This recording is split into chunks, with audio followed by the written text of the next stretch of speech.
Magandang umaga sa inyong lahat. Ako nga pala si Lolo Paul. Tuturo ko sa inyo kung paano magtanggal ng floater. Titingnan natin yung laman ng tangke kung mayroong laman.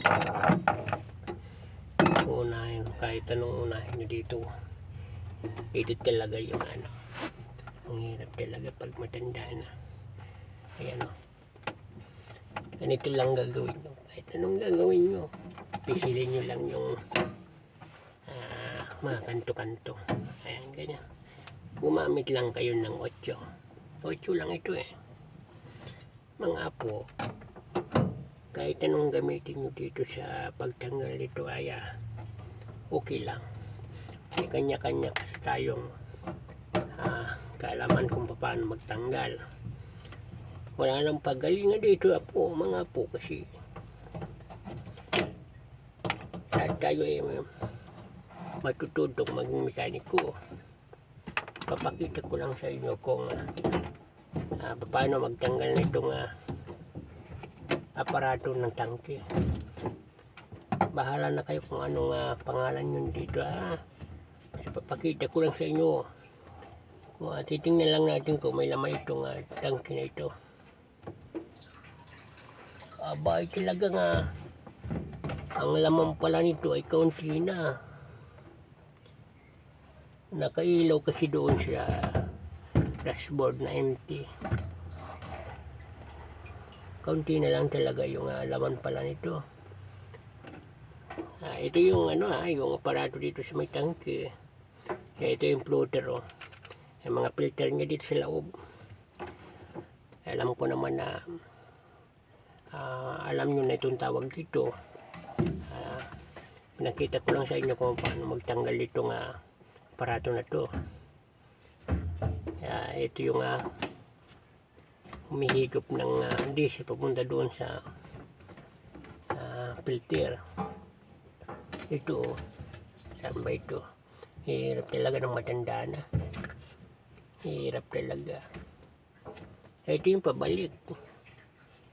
Ito yung pabalik pala Ito yung papunta pa lang sa filter. Bago pa lang man hihigupin ng bomba doon. Injection pump dito. Ayan. Dito yung higupin. Ito yung pabalik ng gasolina. Ayan, diesel. Hirap talaga pala ito. Mga ganito hirap. Ang hirap ng matanda ng mekaniko. Talagang tiyaga-tiyagaan lang pala talaga ito. Kaya kayo, pag kayo tumanda, basta kahit ako matanda, nagagawa pa rin ako para may pangkain. Malam yung mga apo. Kahit na matanda ka na, pwede ka pang magmekaniko. Ito pala ay vlog ng engine vlog Paul T. Ako nga pala si Lolo Paul, ang inyong lolo mekaniko. Sana tangkilikin yung aking vlog. Ito ay aking first vlog kaya sana naman magustuhan nyo kahit na ang gulo-gulo. Ganito talagang matanda na morning. Paano? Hanggang dito na lang itong aking vlog. Medyo magulo pero sana